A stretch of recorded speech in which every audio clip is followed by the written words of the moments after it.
नमस्कार मित्रों, मैं नवीन कुमार प्रतिभा कोचिंग सेंटर की मैथ क्लासेस में आपका स्वागत करता हूं और आशा करता हूं कि आप इन विकट परिस्थितियों में घर पर कुशलता पूर्वक होंगे और इस लॉकडाउन की स्थिति में आगामी परीक्षाओं की घर पर बैठकर सही तरह से तैयारी कर रहे होंगे।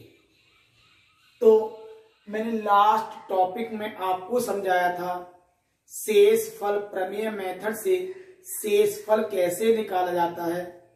उसके बाद मैंने आपको समझाया था टोसेंट मेथड से शेषफल कैसे निकाला जाता है और टोसेंट प्रत्येक संख्या का कैसे प्राप्त किया जाता है। उसी कड़ी में कुछ और मेथड होते हैं जिनके द्वारा हम ज्ञात कर सकते हैं कि दी गई संख्या किससे विभाजित होगी या भाग देने पर शेष फल क्या प्राप्त होगा। उसके बाद हम इन पर आधारित क्वेश्चनों को डिफाइन करते हुए समझाते हुए आपको आंसर देंगे। तो पहला मेथड है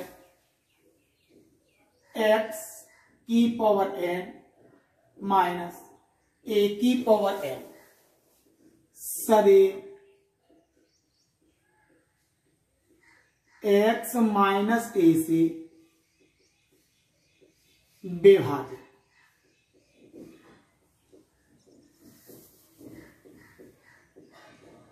होगा n के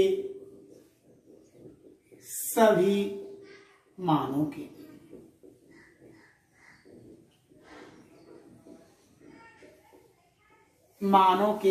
लिए। इसी प्रकार दूसरा होता है x की पावर n माइनस a की पावर n सदैव x प्लस a से विभाजित होगा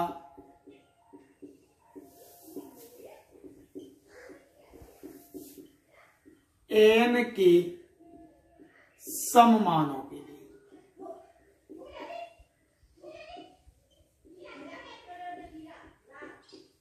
सममानों के लिए। और तीसरा होता है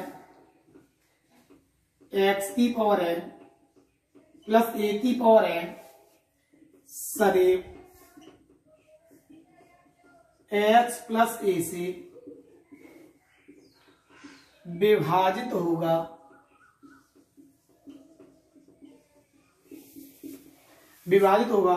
n के विषम मानों के लिए।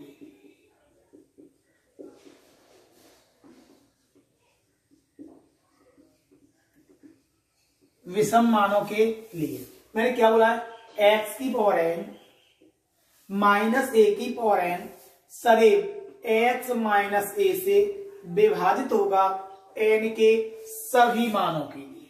सभी का मतलब चाहे n का मान सम हो चाहे हो विषम, सदैव किससे डिवाइड होगा, x माइनस a से डिवाइड होगा।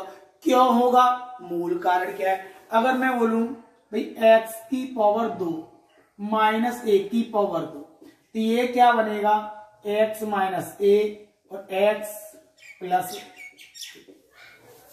अगर मैं बोलता हूं x की पावर 3 माइनस a की पावर 3 तो क्या बन जाएगा, x minus a x square plus B square plus x square plus A square plus x, यही बनेगा भाई। अगर देखिए घात यहां कैसी है, सम है, तब भी किससे कट रहा है, x माइनस ए से। यहां घात कैसी है, विषम है, तब भी किससे कट रहा है, x माइनस ए से। तो मैंने क्या बोला है, चाहे n का मान हो सम चाहे n का मान हो विषम, हमेशा किससे डिवाइड होगा, x माइनस ए से हमेशा डिवाइड होगा। दूसरे मेथड में मैंने क्या बोला है, अगर n का मान क्या हो, सम हो, तो देखिए यहां n का मान कैसा है, सम है। जब n का मान सम है तो किससे कटेगा? x प्लस ए से कटेगा। उस कंडीशन में x प्लस ए से भी कटेगा और x माइनस ए से भी कटेगा। अब बात आई भाई x की पावर n प्लस a की पावर n, सदैव x प्लस ए से विभाजित होगा n के कौन से मानों के लिए? विषम मानों के लिए। अब हमने बोला x की पावर 3 प्लस a की पावर 3, अगर इसे हम ओपन करते हैं तो क्या बनेगा? x plus A x square plus A square minus x. अगर x की पावर 1 प्लस a की पावर 1, भाई घात कैसी है? विषम है, तब भी ये किससे कट रहा है? x प्लस ए से ही कटेगा। तो अगर घात विषम हो तो हमेशा किससे कटेगा? x प्लस ए से कटेगा। अगर घात सम हो तो x माइनस ए से भी कट जाएगा और x माइनस एक्स प्लस ए से भी कट जाएगा। अगर घात कैसी हो? सम हो, विषम हो, तो किससे कटेगा? जब माइनस लगा हो बीच में तो हमेशा किससे कटेगा? x माइनस ए से कटेगा। तो ये 3 मेथड होते हैं। इन 3 मेथड के द्वारा जो क्वेश्चन बनेंगे वो क्या होंगे? अब इन मेथडों को तो समझ लिया होगा आपने। अब इन पर आधारित प्रश्न और देखिए। उसके बाद शेषफल प्रमेय से कुछ क्वेश्चन कराते हैं, कुछ क्वेश्चन टोसेंट से कराते हैं और कुछ क्वेश्चन इससे कराते हैं। तो पहला क्वेश्चन देखते हैं भाई। ध्यान रखना मैंने मेथड क्या समझाया है आपको और सवाल कैसे बन के आते हैं भाई, ये भी ध्यान रखना। जैसे हमें दे दिया 23 की पावर 55 माइनस 3 की पावर 55 किससे पूर्णतः विभाजित होगा। तो देखिए कौन सा प्रारूप बनना है? ये किसका हो गया? x का मान, ये माइनस ये किसका मान हो गया? a का। यहां घात कितनी है? 55 और यहां भी घात कितनी है? 55। उस कंडीशन में घात क्या हुई? विषम हुई। तो मैंने क्या बोला था? x की पावर n माइनस a की पावर n सदैव विभाजित होगा x माइनस a से। तो x का मान कितना है? 23 है। a का मान कितना है? 3 है। तो किससे विभाजित हो जाएगा भाई? 20 से विभाजित होगा। अब होता है, अब हम ऑब्जेक्ट देखते हैं। अब ऑब्जेक्ट में हमें 20 प्राप्त नहीं होता भाई। ऑब्जेक्ट में जब हमें 20 नहीं मिलता तो 20 के गुणनखंड कर दो। अब 20 किससे कटेगा? 1 से कटेगा। किससे कटेगा? 2 से कटेगा। किससे कटेगा? 4 से कटेगा। किससे कटेगा? 5 से कटेगा। और किससे कटेगा? 10 से कटेगा। तो ये जो संख्या है ये 1 से भी विभाजित होगी, ये 2 से भी विभाजित होगी, ये 4 से भी विभाजित होगी, ये 5 से विभाजित होगी और ये 10 से विभाजित होगी और ये 20 से भी विभाजित हो जाएगी। अब इनमें से कोई भी ऑब्जेक्ट आपको मिलता है वही आपका आंसर होगा।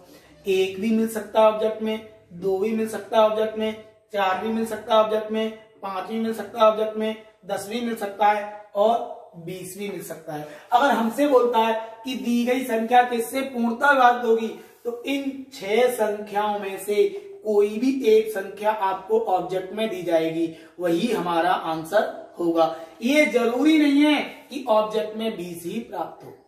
20 की जगह 10 भी हो सकता है, 5 भी हो सकता है, 4 भी हो सकता है, 2 भी हो सकता है और 1 भी हो सकता है। एक क्वेश्चन और लेते हैं भाई।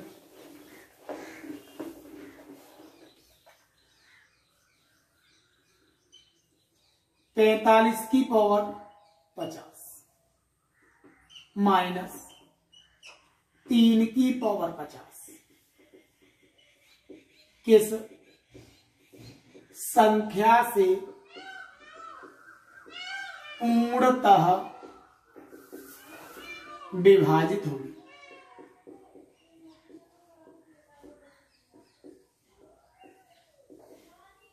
क्या दिया है भाई, 45 की पावर 50 माइनस 3 की पावर 50 किस संख्या से पूर्णतः विभाजित होगी। n का मान तो सेम होगा, यहां भी 50 है तो यहां भी 50 होगा भाई। जब दोनों जगह 50 है तो मैंने क्या बोला था, एक प्रारूप बना x की पावर n माइनस 1 की पावर n। इस कंडीशन में n के सभी मानों के लिए चाहे सम हो चाहे विषम हो हमेशा किससे कटेगा, x माइनस a से।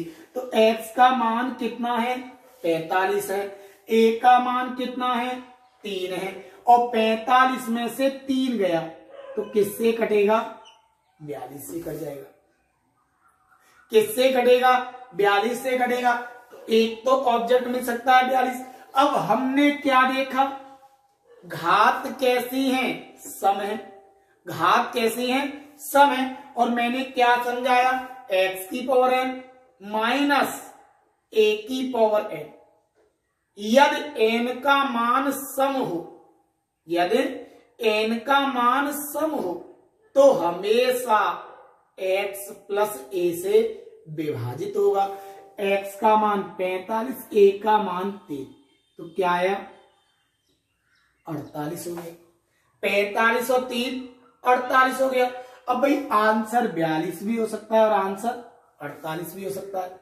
अब ऑब्जेक्ट में 48 नहीं मिला तो क्या करेंगे, या ऑब्जेक्ट में 42 नहीं मिला तो क्या करेंगे। तो यहां पर क्या होगा, अब 42 के गुणनखंड कर लो। ये किससे कटेगा, 1 से कटेगा, किससे कटेगा, 2 से कटेगा, किससे कटेगा, हाँ भाई 21 से कटेगा, किससे कटेगा, 3 से, किससे कटेगा, 14 से, किससे कटेगा, 6 से, और किससे कटेगा, 7 से।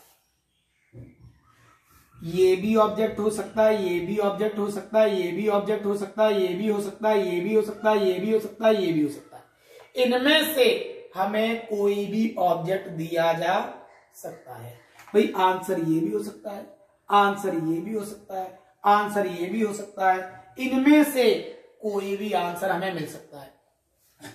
अगर इनमें ऑब्जेक्ट नहीं मिलते हैं तो अब इन्हें देखिए, अब 48 के भी गुणनखंड के रूप में हो सकता है। 1 भी आंसर आ सकता है, 2 भी आंसर आ सकता है, 3 भी आंसर आ सकता है। भाई ये 3 से भी कट जाएगा। 4 आंसर आ सकता है, 6 आंसर आ सकता है, 8 आंसर आ सकता है। किससे कटेगा, 12 आंसर आ सकता है। किससे कटेगा, 16 भी आंसर आ सकता है। किससे कटेगा, 24 भी आंसर आ सकता है। तो इस पर विशेष ध्यान दें कि जो भी मूल संख्या निकल के आई, भाई 99% होता है कि वो हमें इनमें से आंसर देता है। या तो 42 दे देगा या 48 दे देगा। कभी कभी क्या होता है, वो इन दोनों को ऑब्जेक्ट नहीं देता, ना हमें 42 दिया ना हमें 48 दिया। उस कंडीशन में वो क्या करता है, जो दोनों के कॉमन गुणांक होते हैं उनमें से कोई आंसर देता है। जो मूल कॉमन गुणांक क्या आएगा, 6 भी आंसर आ सकता है। भाई अधिकांश वो 90% क्या देगा, 6 दे सकता है। 6 नहीं देगा, क्या दे सकता है, 4 दे सकता है। क्या देगा, यहां से भी 3 भी दे सकता है। ये भी हो सकता है कि दी गई संख्या निम्न में से किस संख्या से पूर्णतः विभाजित नहीं होगी। उस कंडीशन में से 3 ऑब्जेक्ट इनमें से होंगे और एक ऑब्जेक्ट क्या डाल देगा, या तो डाल देगा 5, या डाल देगा 9, या डाल देगा 10, 11 भी डाल सकता है, 15 भी डाल सकता है, 17 भी डाल सकता है, 20 भी डाल सकता है। तो इतना ध्यान रखें, जब कहता है कि किससे डिवाइड हो सकता है तो हमारा क्वेश्चन ये भी हो सकता है कि किससे डिवाइड नहीं हो सकता है। तो आशा करता हूं आपको अच्छी तरह से ये प्रश्न समझ में आया होगा। एक और क्वेश्चन देखते हैं भाई।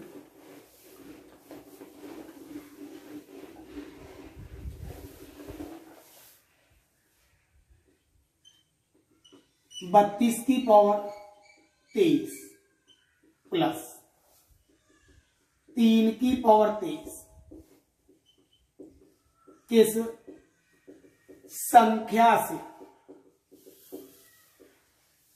पूर्णतः विभाजित। किस संख्या से पूर्णतः विभाजित होगी? तो वही मैंने अभी सबसे पहले बताया था, जिसमें x माइनस ए से भी कटा और x प्लस ए से भी कटा, माइनस वाले प्रारूप बताया था। अब यहां क्या करना है, x की पावर n प्लस a की पावर n किस संख्या से पूर्णतः विभाजित होगी? तो मैंने क्या बोला था, x की पावर n है प्लस a की पावर n है और घातें कैसी हैं? विषम है। जब घात विषम हो तो हमेशा x प्लस a से पूर्णतः विभाजित होगा। अब x का मान कितना है? 32, a का मान कितना है? 3, तो 32 और 3 कितना आ गया? 35 आ गया। किससे डिवाइड होगा? 35 से होगा। अगर 35 ऑब्जेक्ट में नहीं मिलता है, इसे तोड़ देंगे। किससे कर सकता है? 1 से। किससे कर सकता है? 5 से। किससे कर सकता है? 7 से। तो ये संख्या 1 से विभाजित हो सकती है, 5 से विभाजित हो सकती है, 7 से विभाजित हो सकती है, या ऑब्जेक्ट में क्या मिल सकता है? 35 से विभाजित हो सकती है। तो इनमें से किसी भी संख्या से यह संख्या पूर्णतः विभाजित की जा सकती है। अब बोल दे कि किस संख्या से पूर्णतः विभाजित नहीं होगा, तो वो क्या करेगा? 5 दे देगा, 7 दे देगा, 35 दे देगा, और एक ऑब्जेक्ट ऐसा देगा जो इन चारों में से नहीं होगा। एक क्वेश्चन और देखते हैं।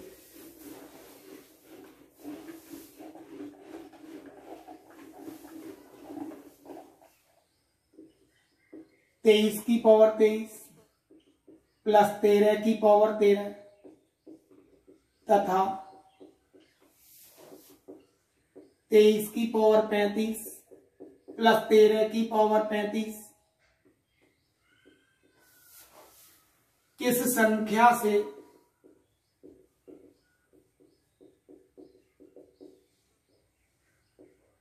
पूर्णतः विभाजित होगी?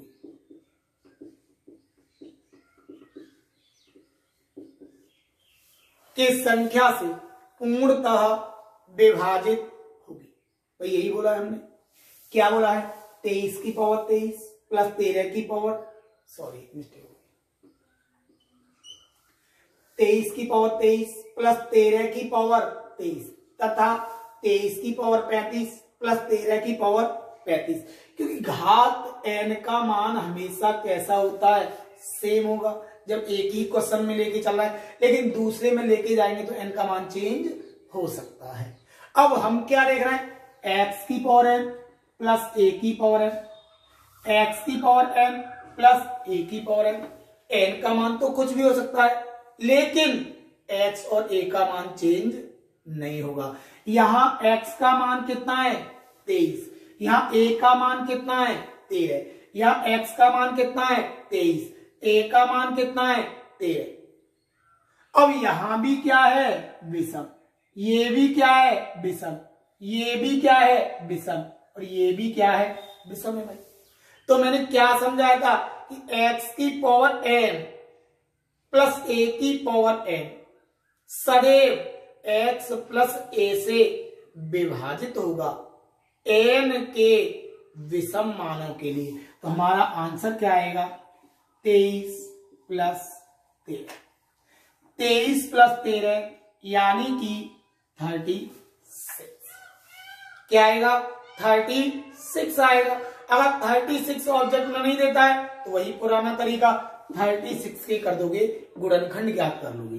किससे कर सकता है? 1 से, 2 से, 3 से, 4 से, 6 से, 9 से, 12 से, 18। तो भाई इनमें से कोई भी ऑब्जेक्ट हमें दिया जा सकता है। 1 भी दे सकता है, 2 भी दे सकता है, 3 भी दे सकता है, 4 भी दे सकता है, 6 भी दे सकता है, 9 भी दे सकता है, 12 भी दे सकता है और 18 भी दे सकता है। और क्या दे सकता है? 36 भी दे सकता है। तो इस प्रकार के प्रश्नों को हम आसानी के साथ हल कर सकते हैं। ये तो प्रश्न थे कि किस संख्या से डिवाइड होगा। अब इसी प्रारूप में बन जाता है कि शेष फल क्या प्राप्त होगा। क्या होगा? शेष फल क्या प्राप्त होगा। इन्हीं फॉर्मूले का प्रारूप करते हुए भाई मैं यहां चाहूं तो टोसेंट मेथड भी लगा सकता हूं, यहां चाहूं शेषफल निकालने के लिए शेषफल प्रमेय भी लगा सकता हूं, और चाहूं तो इन वाले फॉर्मूले का भी यूज कर सकता हूं। अब मैं तीनों मेथडों का प्रयोग करते हुए आपको शेषफल निकालना समझाता हूं। अब भाई मैंने बोला 17 की पावर 200 को 16 से भाग देने पर क्या शेषफल प्राप्त हो? क्या शेषफल प्राप्त होगा? भाई क्या हो रहा है? 17 की पावर 200, यही बोला भाई। 17 की पावर 200 को 16 से भाग देने पर क्या शेषफल प्राप्त होगा? तो मैं क्या लिख सकता हूं? 17 की पावर 200 बट्टे 16। सबसे पहले मैं शेषफल प्रमेय का यूज करता हूं। 16 से 17 को काटा, कितना शेष बचा? 1 शेष बचा। 1 शेष बचा और 1 की पावर 200 हो गया। और 1 की पावर कितनी भी लगा दू हमेशा क्या रहेगा? 1 ही रहेगा। क्या 1 16 से डिवाइड होगा? नहीं होगा। तो रिमाइंडर क्या होगा? यही हमारा आंसर है। ये कौन सा मेथड हो गया? शेषफल प्रमेय मेथड हो गया। दूसरा मेथड मैंने अभी समझाया था। अब भाई क्या है? 17 की पावर 200, अगर मैं क्या कर दूं? -1, और क्या कर दूं? +1। भाई जब मैंने 1 को घटाया, 1 को जोड़ा, और 1 की पावर कितनी भी लगा दूं उस पर कोई इफेक्ट नहीं पड़ता। तो x की पावर n माइनस a की पावर n सदैव किससे डिवाइड होगा? 16 से डिवाइड होगा। भाई क्या बोला था? 16 से डिवाइड होगा। भाई ये तो 16 से डिवाइड हो गया। x की पावर n माइनस a की पावर n, बचा क्या? 1 बचा। क्या 1 16 से डिवाइड होगा? नहीं होगा। तो भाई मैं क्या लिख सकता हूं? 1/16। तो रिमाइंडर क्या आ गया? 1 आ गया। अगर 16 से 1 डिवाइड हो जाए तो वही हल करेंगे, अन्यथा वही हमारा आंसर होगा। अब बात करते हैं, ये शेषफल प्रमेय हो गई, ये आज जो फॉर्मूला होता है वो हो गया। अब बात आई टोसेंट मेथड की। अब टोसेंट मेथड भी देखते हैं। भाई मैंने बोला है आपको सभी मेथड से डिफाइन करना सिखाऊंगा, एक एक पॉइंट क्लियर कराऊंगा कि रियल में होता क्या है। भाई मैंने बोला है मैथ एक सोच है, अगर जितना आप सोचोगे आप उतना ही इसमें डीपली बढ़ते चले जाओगे। जितना आप इसके प्रति जागरूक होगे मैथ उतना ही आपके प्रति समर्पित होता चला जाएगा। अब मैं बात करता हूं टोसेंट मेथड की। भाई 17 की पावर 200 बट्टे क्या है? 16। क्या 16 कोई प्राइम नंबर है? 16 कोई प्राइम नंबर नहीं है। जब प्राइम नंबर नहीं है तो टोसेंट निकाल लो। अब भाई 16 को मैं क्या लिख सकता हूं? 2 की पावर 4 लिखा जा सकता है। 2 की पावर 4 तो टोसेंट हो जाएगा 16 गुणा 1/2। क्या हो रहा था? यहां पर जो संख्या होती है उसमें से 1 कम करके ऊपर और बट्टे में सेम संख्या को रख देते हैं, चाहे 2 गुणांक में आए 3 गुणांक में आए। लास्ट वीडियो में मैंने आपको टोसेंट निकालना सिखाया था, सभी संख्याओं का टोसेंट निकालना, अभाज्य संख्याओं से लेकर भाज्य संख्याओं का। तो यहां से कितनी बार गया? 8 बार गया। तो 16 का टोसेंट क्या गया? 8 आ गया। 16 का टोसेंट आया 8 और 8 से डिवाइड कर दो 200 को। कितनी बार गया? 25 बार गया। शेषफल क्या बचा? शून्य बचा। शेषफल क्या बचा? शून्य बचा। जब शेषफल शून्य बचा तो आपको मैंने क्या बताया कि भाई a की पावर 0 हमेशा क्या होता है? 1 होता है। a की पावर 0 हमेशा क्या होता है? 1 होता है। अगर 17 की पावर 0 लगा दे भाई, अब हमारे पास हुआ 17 की पावर 0/16। तो 17 की पावर 0 का मतलब हो गया 1, और 1 को हम 16 से डिवाइड करेंगे, भाग नहीं जाएगा, तो रिमाइंडर क्या हो जाएगा? 1 हो जाएगा। यही हमारा आंसर है। आशा करता हूं अच्छी तरह से समझ में आ गया होगा भाई। तीनों मेथड समझ में आ गए होंगे। टोसेंट मेथड भी आ गया होगा, शेषफल प्रमेय मेथड भी आ गया होगा, और तीसरा मेथड भी समझ में आ गया होगा। समझ में आ गया होगा अच्छी तरह से। देखिए एक और क्वेश्चन लेता हूं शेषफल निकालने के लिए।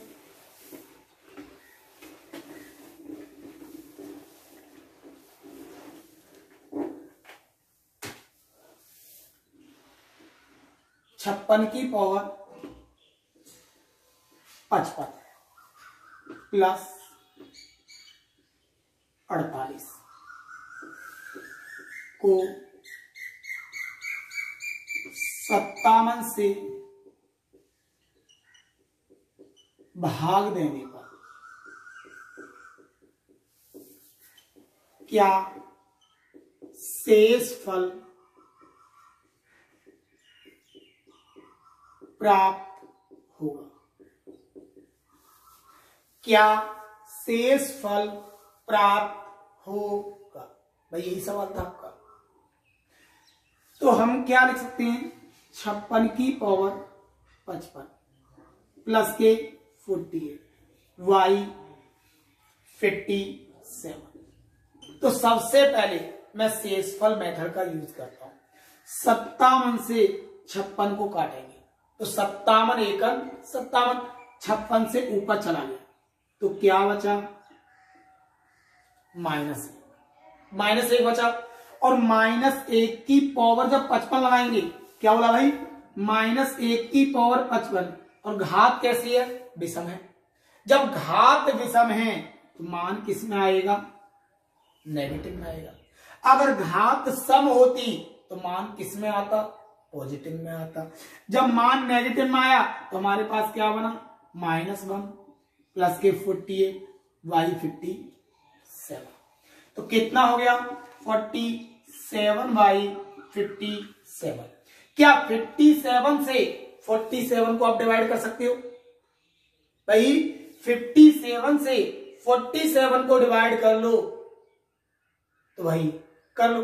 अगर नहीं होता है तो वही हमारा आंसर होता है। तो रिमाइंडर कितना आ गया? 47 आ गया। रिमाइंडर कितना आया? 47 आ गया। अगर अभी जो मैंने प्रारूप समझाया था उससे समझाता हूं।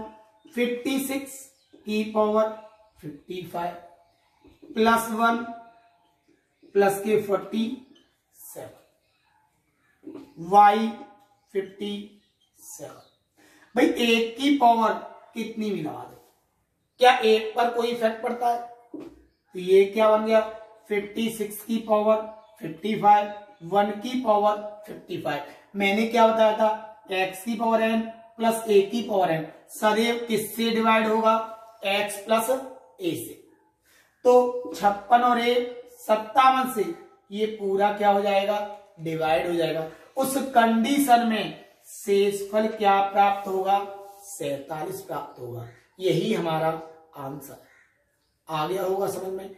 और क्वेश्चन लेके चलते हैं टोसेंट मेथड पर आधारित। थोड़े लेंथी क्वेश्चन होंगे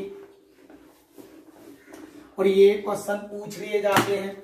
जैसे मैंने दिया 4 की पावर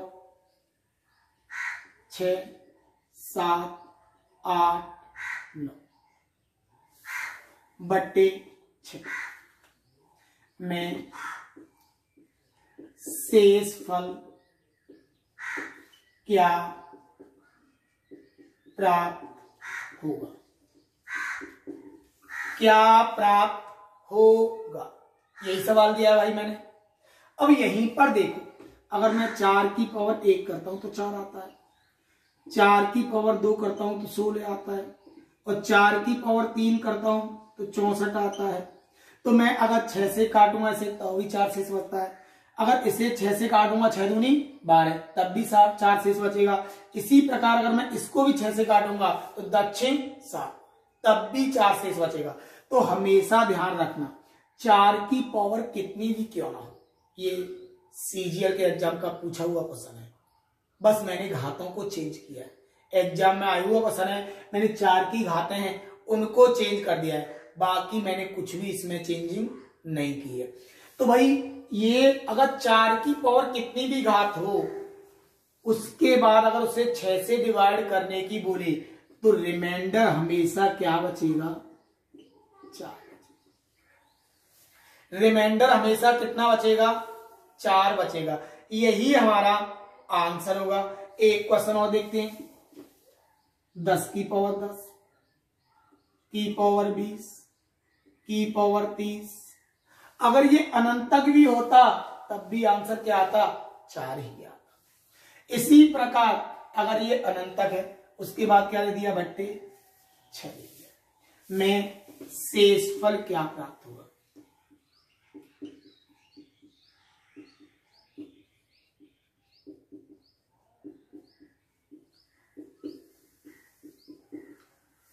शेषफल क्या प्राप्त होगा।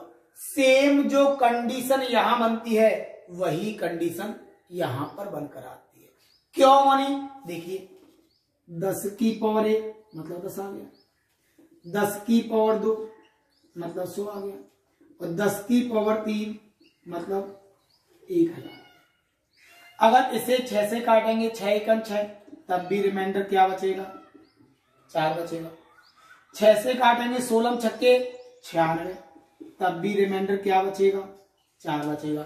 अगर यहाँ 6 से काटेंगे 6 एकम 6 4 बचा 40 हो गया, 6 छिंग 36 कितना बचा, पुनः 4 बचा, 6 छिंग 36 फिर भी रिमाइंडर क्या बचेगा, 4 बचेगा। तो इतना ध्यान रखना कि 4 की पावर कितनी भी लगा रहे और उसे 6 से डिवाइड करें, रिमाइंडर हमेशा कितना बचेगा, 4 बचेगा। 10 की पावर कितनी भी लगा दें और 6 से भाग दें, रिमाइंडर हमेशा कितना बचेगा, 4 बचेगा। रिमाइंडर हमेशा क्या बचेगा, 4 ही प्राप्त होगा। 10 की पावर कितनी भी हो और 6 से भाग दें तब भी रिमाइंडर 4 आएगा। 4 की पावर कितनी भी हो 6 से भाग दें तब भी रिमाइंडर कितना आएगा, 4 ही आएगा। उसके बाद देखते हैं और क्वेश्चन भाई,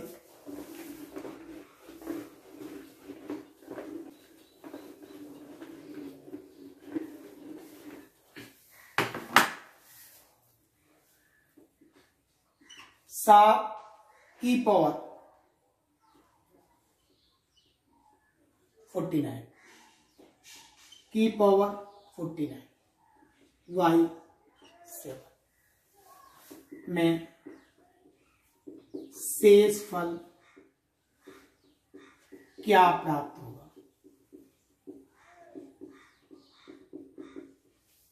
क्या प्राप्त होगा, भाई यही सवाल है, क्या प्राप्त होगा। अब भाई यहां तो 7 से 7 पूरा पूरा कट रहा है तो शेषफल क्या होगा, 0 होगा। शेषफल क्या होगा, 0 होगा। या फिर आप यहाँ टोसेंट मेथड यूज करना चाहते हो तो मैं टोसेंट मेथड यूज करने के पर्पज से ही मैंने एकदम सामान्य सा सवाल आपको दिया है। 7 क्या एक प्राइम है, 7 क्या एक प्राइम नंबर है, एक अभाज्य संख्या है। मैंने क्या बताया, इसमें से एक कम कर दें तो वही हमारा क्या होगा, टोसेंट होगा। अब टोसेंट का यूज हम सबसे पहले इसके लिए करेंगे, 6 से 49 को काटेंगे, 6 अट्ठे 48, शेषफल क्या बचेगा, 1 बचेगा। अब इस 49 की पावर कितना हो गया, 1 हो गया।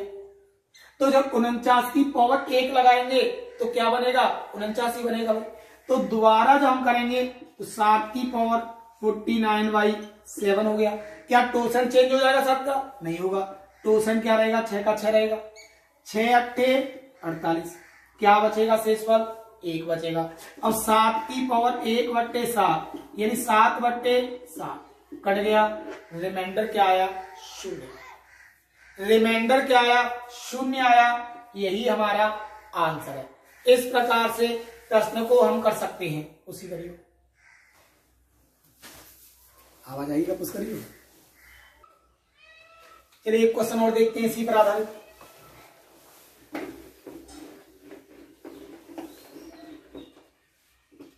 बीस की पावर 20 बटे 9 में शेष फल क्या प्राप्त होगा। तो देखिए, ऐसे सवालों के लिए टोसेंट मेथड सबसे सफिशिएंट होता है, सबसे बेटर होता है। इस प्रकार के सवालों में आप टोसेंट मेथड का यूज करें। तो सबसे पहले 9 का टोसेंट निकालिए। तो मैंने टोसेंट निकालना सिखाया था। 9 का मतलब होता है 3 का वर्ग, यही होता है भाई। 9 गुणा 2 बट्टे 3, 3 या 9, 3 दूनी 6। तो टोसेंट कितना आ गया? 6 आ गया। 9 का टोसेंट आया 6। 6 से 20 को काटा, कितना बचा? 2 बचा भाई। 6 तिया 18। जब 6 तिया 18, 2 बचा। अब ये क्या हो गया? 20 की पावर 2, और 20 की पावर 2 का मतलब कितना हो गया? 400। भाई 20 का वर्ग ही तो हुआ, और 20 का वर्ग कितना आ गया? 400 आ गया। अब आपके पास जो सवाल बनकर आया वो क्या आया? 20 की पावर 400 भाई 9। क्या टोसेंट चेंज हो जाएगा? नहीं होगा। 6 से काटा, 6 छिंग 36, 4 बचा, 40 हो गया। 6 छिंग 36। शेषफल कितना बचा? में शेषफल से मतलब होता है शेषफल बचा 4। अब आपके पास जो सवाल हुआ वो हुआ 20 की पावर 4 बट्टे 9। 20 की पावर 4 बट्टे 9। अब या तो यहां से आप शेषफल प्रमेय का यूज कर लो। शेषफल प्रमेय का यूज करेंगे तो कटने पर कितना बचेगा? पॉजिटिव 2 बचेगा। 9 दूनी 18, और 2 की पावर 4 लगाएंगे तो 2 दूनी 4 दूनी 8 दूनी 16, यानी 16 बट्टे 9। 9 एकम 9। शेषफल कितना बचा? यही हमारा आंसर है। रिमाइंडर क्या हो गया? 7 हो गया। अगर शेषफल का यूज नहीं करना चाहते हो, शेषफल प्रमेय का यूज नहीं करना चाहते हो, तब क्या करोगे? अब 20 की पावर 4 है तो 20 की गुणा आपस में 4 बार, और बट्टे में क्या लिख दो? 9 लिख दो। 9 दूनी 18, 9 दूनी 18। सब में शेषफल कितना बचा? 2 बचा। भाई यहां भी 2 शेष बचा, यहां भी 2 शेष बचा, यहां भी 2 शेष बचा, यहां भी 2 शेष बचा। अगर बीच में प्लस का साइन लगा होता तो प्लस कर देते, माइनस का साइन लगा होता तो माइनस कर देते, लेकिन यहां सब किसका साइन लगा है? गुणा का साइन लगा है। तो 2 दूनी 4 दूनी 8 दूनी 16, यानी 16 बट्टे 9। और 16 बट्टे 9 आया तो 9 एकन 9। शेषफल क्या बचा? 7। यही हमारा आंसर है। एक और क्वेश्चन देखिए जिससे आपको ये पूरी तरह से क्लियर हो जाए भाई।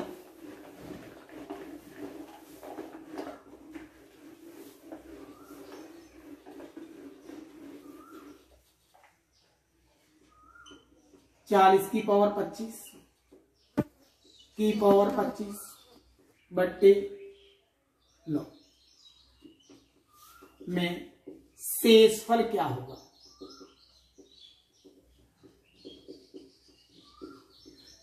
लास्ट प्रश्न में मैंने आपको 9 का टोसेंट निकाला था। 9 का टोसेंट क्या आ गया? 6 आ गया। 6 से 25 को काटा, 6 चौक 24। शेषफल क्या बचा? 1 बचा। और 25 की पावर 1, 25 की पावर 1 का मतलब 25 ही रहेगा भाई। जब 25 ही रहेगा तो हमारा सवाल बना 40 की पावर 25 बट्टे कितना आ गया? 9 आ गया। रिमाइंडर पर कोई इफेक्ट नहीं पड़ेगा। अब 6 से 25 को काटा तो कितनी बार गया? 4 बार गया। शेषफल क्या बचा? 1 बचा। अब हमारा सवाल हो गया 40 की पावर 1 बट्टे 9, और 40 की पावर 1 का मतलब 40 ही होगा। और 40 में जब 9 से भाग देंगे भाई, 40 में 9 से भाग देंगे, 9 चौक 36, कितनी बार जाएगा? 4 बार जाएगा। और शेषफल क्या बचेगा? 4 बचेगा। तो रिमाइंडर क्या आया? 4। रिमाइंडर क्या आया? 4 आया। आशा करता हूं कि आपको शेषफल निकालने का तरीका अच्छी तरह से समझ में आया होगा। अगर कोई भी प्रश्न आपसे नहीं निकलता है तो कमेंट में उस क्वेश्चन को लिखें।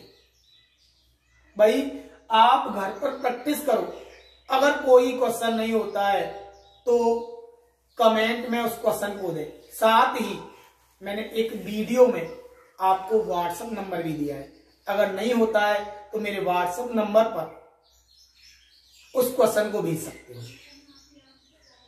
जो नेक्स्ट टॉपिक होगा वो होगा शून्यों की संख्या ज्ञात करना, जो बहुत ही महत्वपूर्ण टॉपिक है। जिस प्रकार से शेषफल वाले प्रश्नों में से एक प्रश्न आपके एग्जाम में आता है, उसी प्रकार शून्यों की संख्या ज्ञात करने वालों में से भी एक प्रश्न आपके एग्जाम में आ जाता है। मैंने बोला है भाई, मैथ के कॉन्सेप्ट में से 5 से 6 क्वेश्चन प्रत्येक एग्जाम में आ जाते हैं। अगर हम यूपी टेट, सी टेट और सुपर टेट की बात करते हैं तो लगभग 8 से 10 क्वेश्चन आपके इनमें से एग्जाम में आते ही आते हैं।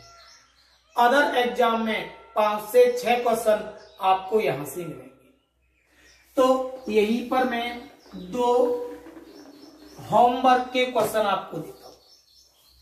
मैंने बोला 40 की पावर 32 की पावर 32 बट्टे 9 में शेषफल क्या होगा।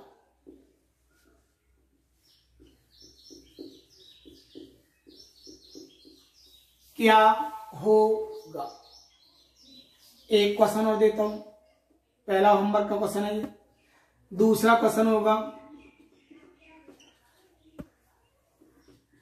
45 की पावर 45 प्लस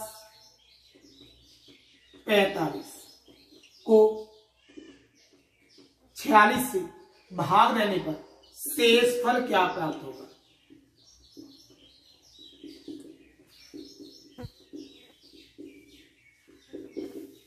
शेषफल क्या प्राप्त होगा। सी यू अगेन।